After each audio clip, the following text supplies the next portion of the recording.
Without strength of mind, nothing worthy of accomplishment can be done, and the cultivation of that steadfastness and stability of character which is commonly called willpower is one of the foremost duties of man, for its possession is essentially necessary both to his temporal and eternal well-being. Fixedness of purpose is at the root of all successful efforts, whether in things worldly or spiritual, and without it man cannot be otherwise than wretched, and dependent upon others for that support which should be found within himself. The mystery which has been thrown around the subject of cultivation of the will, for those who advertise to sell occult advice on the matter for so many dollars, should be avoided and dispelled, for nothing could be further removed from secrecy and mystery than the practical methods by which alone strength of will can be developed. The true path of will cultivation is only to be found in the common everyday life of the individual, and so obvious and simple is it that the majority, looking for something complicated and mysterious, pass it by unnoticed. A little logical thought will soon convince a man that he cannot be both weak and strong at the same time, that he cannot develop a stronger will while remaining a slave to weak indulgences, and that therefore the direct and only way to that greater strength is to assail and conquer his weaknesses. All the means for that cultivation of the will are already at hand in the mind and life of the individual. They reside in the weak side of his character, by attacking and vanquishing which the necessary strength of will be developed. He who has succeeded in grasping this simple preliminary truth will perceive that the whole science of will cultivation is embodied in the following 7 rules. 1. Break off bad habits. 2. Form good habits. 3. Give scrupulous attention to the duty of the present moment. 4. Do vigorously and at once whatever has to be done. 5. Live by rule. 6. Control the tongue. 7. Control the mind. Anyone who earnestly meditates upon and diligently practices the above rules will not fail to develop that purity of purpose and power of will which will enable him to successfully cope with every difficulty and pass triumphantly through every emergency. It will be seen that the first step is the breaking away from bad habits. This is no easy task.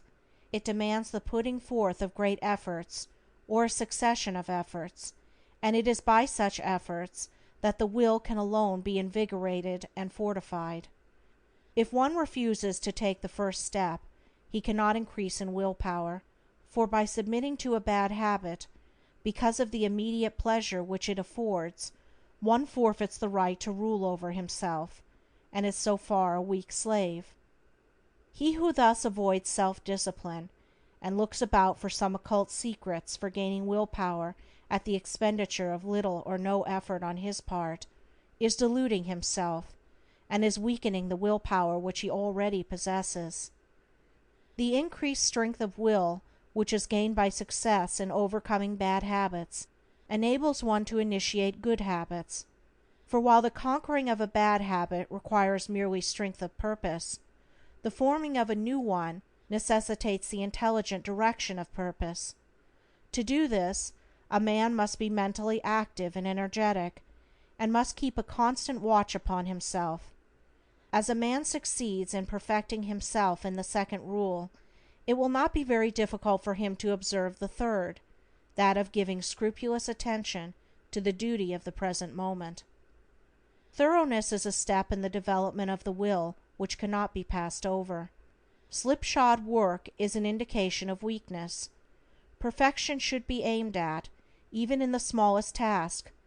By not dividing the mind, but giving the whole attention to each separate task as it presents itself, singleness of purpose and intense concentration of mind are gradually gained, 2 mental powers which give weight and worth of character and bring repose and joy to their possessor. The 4th rule, that of doing vigorously and at once whatever has to be done, is equally important. Idleness and a strong will cannot go together, and procrastination is a total barrier to the acquisition of purposeful action.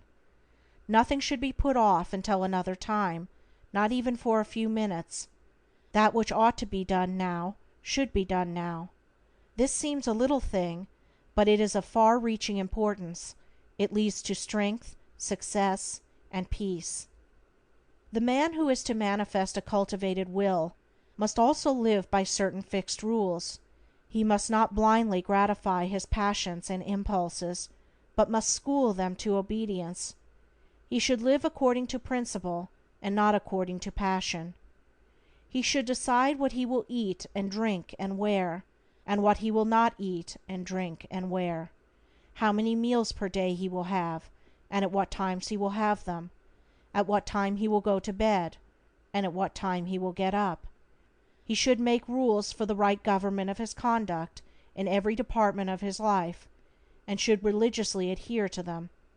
To live loosely and indiscriminately, eating and drinking and sensually indulging at the beck and call of appetite and inclination, is to be a mere animal, and not a man with will and reason. The beast in man must be scourged and disciplined and brought into subjugation, and this can only be done by training the mind and life on certain fixed rules of right conduct. The saint attains to holiness by not violating his vows, and the man who lives according to good and fixed rules is strong to accomplish his purpose. The sixth rule, that of controlling the tongue, must be practiced until one has perfect command of his speech, so that he utters nothing in peevishness, anger, irritability, or with evil intent. The man of strong will does not allow his tongue to run thoughtlessly and without check. All these 6 rules, if faithfully practiced, will lead up to the 7th, which is the most important of them all, namely, rightly controlling the mind.